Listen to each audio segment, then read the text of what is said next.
rising costs of groceries has many people turning to food giveaways to feed themselves and their families.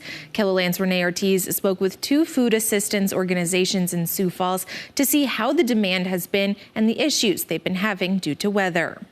This has been a challenging winter for many charities, including Feeding South Dakota.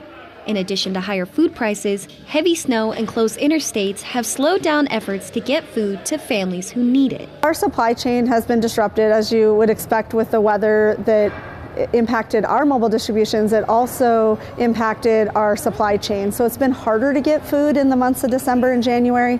CEO Lori Dykstra says the organization is paying around $75,000 more a month due to limited access to donations and high food prices. We've spent more on purchased product than we ever have.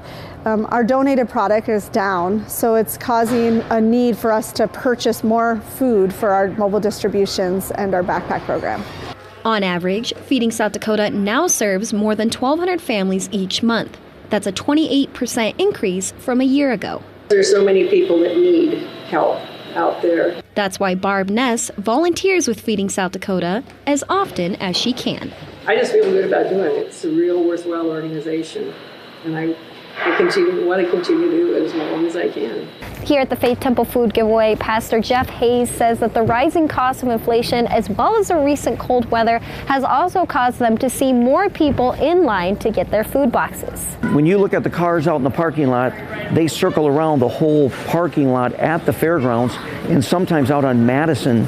And so there's just hundreds of cars and hundreds of people. The giveaway gives out around 1,200 boxes of food per week. Hayes says that number is higher than previous years. I know that with prices going up for food, we've had a whole lot more people, and some people coming for the very first time.